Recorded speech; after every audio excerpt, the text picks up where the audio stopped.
interwebs, and thanks for tuning into TradeChat. My name's Panzer, and today I'm going to be bringing you a preview of the patch notes for World of Warcraft patch 5.2. I hope you enjoy this video, and if you do, remember to rate it thumbs up.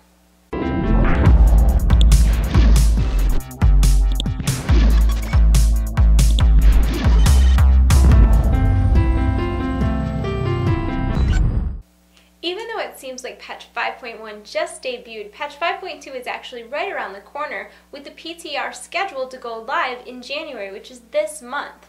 Patch 5.2 is a pretty big patch. It's going to be bringing a lot of stuff with it, including a new daily quest hub, new world bosses, and a whole new raid, among other things. So let's get right into the video. With patch 5.2, players can expect the introduction of a new area called the Isle of the Thunder King. The Isle of the Thunder King is a quest hub that will obviously bring with it new quest lines, including daily quests, quests that focus specifically on PvP, or quests that focus on PvE, depending on what you're into. There'll also be special events and more, including eventual access to a room called the Treasure Room, which I don't know about you, but I'm very interested in learning more about one said treasure room. That sounds lucrative and interesting and exciting, and I'm into treasure. I don't know, I'm into treasure. Guilty. With patch 5.2, players can also expect to see some changes regarding world bosses, including 2 new world bosses to defeat. The first is Nalek the Stormlord, who won't become available until after Lei Shen has been defeated. The second is Undasta, who is the great Devil Sword Lord, who will be available on the Isle of Giants. Also regarding world bosses, they're changing it so that when a boss is tapped, he'll be tapped to faction rather than tapped to group, which will give more players an opportunity to earn loot from a world boss drop. They're also making world bosses spawn more frequently.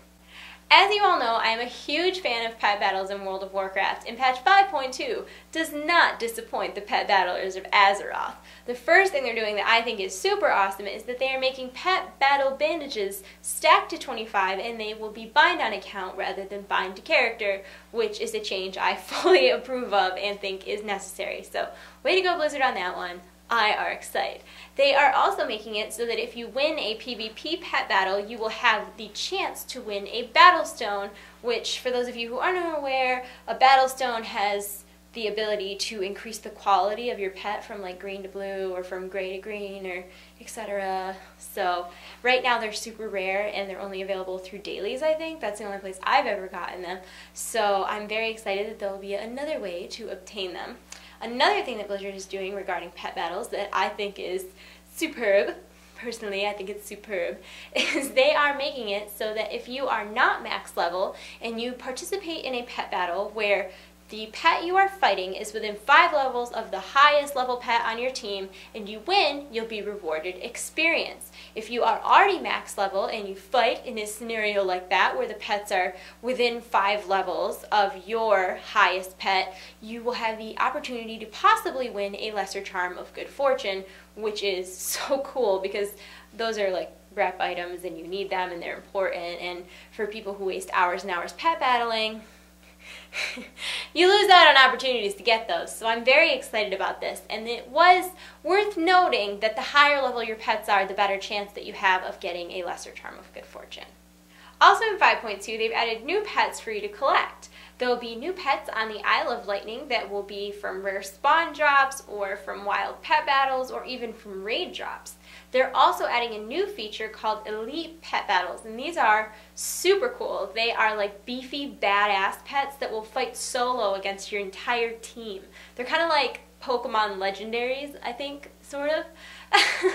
And Blizzard has added a quest to track your progression of hunting down these elite battle pets.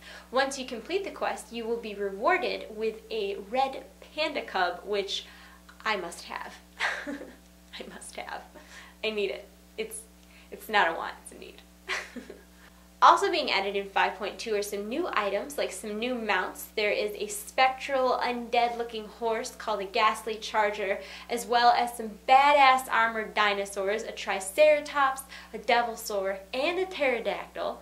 Plus, like I said earlier, they'll be adding some new pets, including the red panda that we already talked about. Also, they're adding something called a living sandling, which is going to be like a little like earth sand elemental.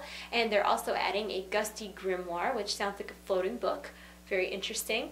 Also being added in 5.2 is a new item that is a Hearthstone item called a Dark Portal. There'll also be some changes and additions to gear in 5.2, including the addition of Tier 15, and heirlooms will scale to 85, and there'll also be new heirlooms added, including Intellect Plate, offhands, and shields. And then, I don't know if you remember when I talked about those Dark Moon hats that we never saw get added. They are adding 2 of them in this patch. They'll be adding the Dark Moon fishing hat, which is a hat, and when you put it on, it increases your fishing skill. And more interestingly, they're adding the Dark Moon top hat, which is consumable. You don't keep it, you only get it for an hour, and while you are using it, and I'm not sure if you actually have to equip it or if it's just a consumable item and then it vanity shows up. I'm not 100% clear on that, but during its little time period, you get 10% increased reputation and experience gain. Also in 5.2, Warlocks are finally getting the quest that is going to turn their fire effects into Fell Flame. You guys wanted green fire, Blizzard is giving you green fire. Rejoice. You were patient, you waited it out, now it's happening. Congratulations. And of course, 5.2 will bring with it a ton of class changes, although I'm going to hold off on talking about those just yet because I've learned from experience that they do a lot of balancing and adjusting and changing on the test realm. So I will wait and do that video until closer to the actual release of the patch so that I know it's accurate for the patch actually coming out. So I hope you guys enjoyed this video. If you did, please comment below, thumb up, subscribe to my channel if you haven't already. And I think that's it. So I hope you guys are having a great week. I love you all. You're in my hearts. I'll see you soon. Bye.